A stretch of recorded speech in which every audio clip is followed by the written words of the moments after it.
Okay, we got a 50-kilogram child standing at the rim of a merry-go-round with a radius of 2 meters. So first of all, let's just talk about what's happening here.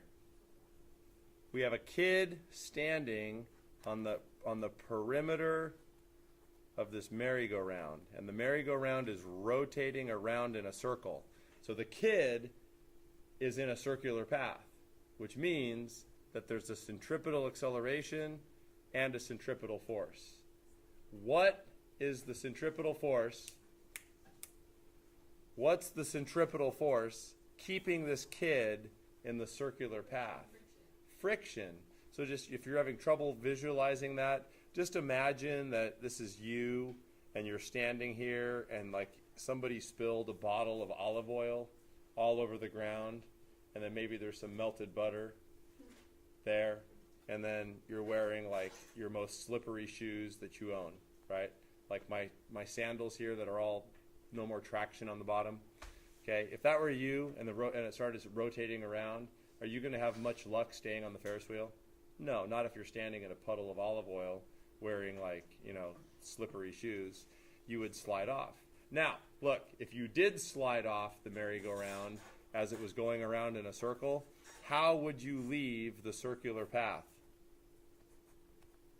You would leave it tangent. You would fly off the merry-go-round tangent to the circular path that you were in. That's a bad arrow there. Let's do it better. Let's say you're looking at the merry-go-round from above. There's the circular path. You're looking at it from above. Here you are, and you leave the circular path. You would fly off tangent to the circular path. Now, for this problem, we're given the angular velocity. The angular velocity of the merry-go-round is 3 radians per second. That's an angular velocity. Remember, angular velocity is radians per second, degrees per second, or revolution per second. The radius of the merry-go-round is 2 meters, and then the mass of the kid is 50 kilograms. So look, right off the bat, we're going to need to calculate the tangential velocity of the kid. If the kid flew out of the circular path, how would the kid fly out? Tangent. So there's an equation which we saw last week. Angular velocity times radius will give you tangential velocity. But the catch is this angular velocity must be in radians per second, which it is. It's in radians already. So we're going to go 3 radians per second. And then the kid is standing 2 meters from the center. Remember the chain in the face story? Would you rather be close to the center or far from the center? Close. Lower tangential velocity. Okay, so the kid is rotating around. If he left the circular path, how fast would he fly off the merry-go-round? He'd fly off tangent to the circle, moving at 6 meters per second. All right, so now we can do number 1.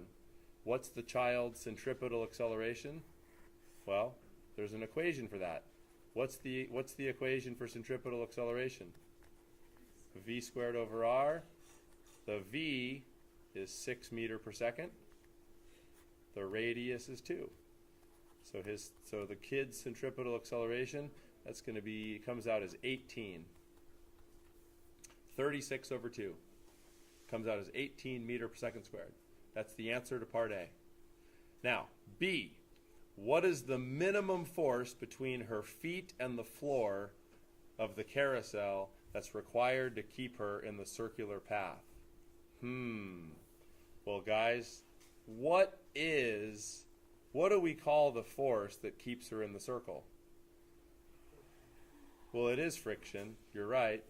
But it's centripetal force. Okay? The force keeping her in the circular path is a centripetal force. So really, all part B is asking for is the centripetal force, right? The force keeping an object in the circular path is the centripetal force, which is equal to mass times centripetal acceleration. So centripetal force, so we have the mass of the kid. The mass of the kid is 50. The centripetal acceleration is 18. So 50 times 18, that comes out as 900.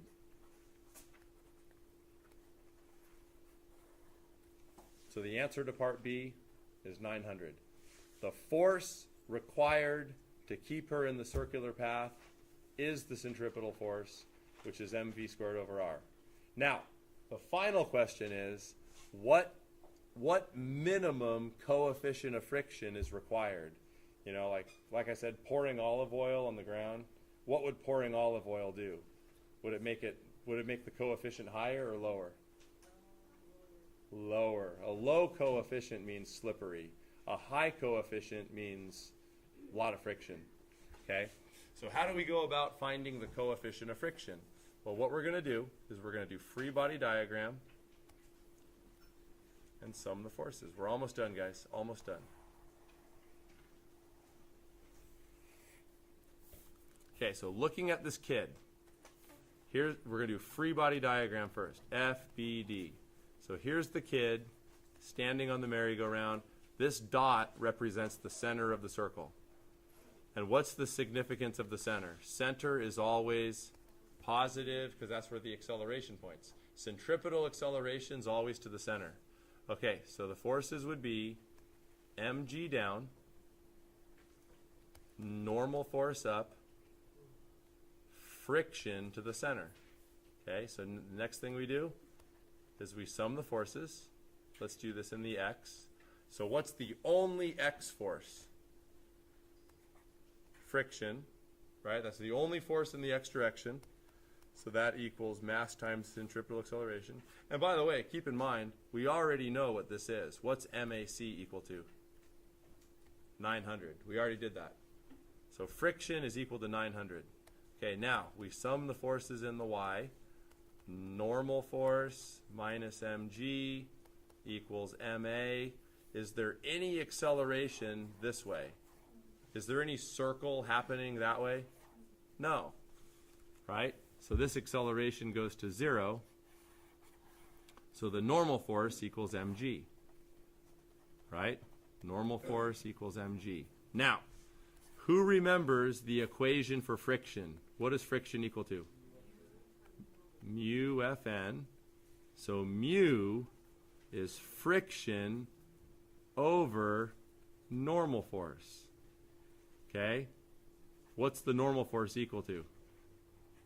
Normal force is equal to mg, so plug that in there, like that. So we have mu is equal to, now what's friction equal to? Friction is equal to MAC, I have like hair in my throat, like a cat. MAC, which we already calculated to be 900, so this is going to be 900 over mg, m is 50, gravity is 9.8. So this comes out as a coefficient of 1.8. Who remembers what friction normally is? It's usually between where and where? 9 and 10. No, not 9 and 10. 0 and 1. 1 is big friction. So is this a very, it asks here, is the answer you found reasonable? No. 1.8 would be like this girl is standing with Velcro shoes on a Velcro surface. That'd be like big time. 1.8 is a lot of coefficient. That's a lot of friction. So it's not very realistic. So she's going to fly off and eat poo-poo.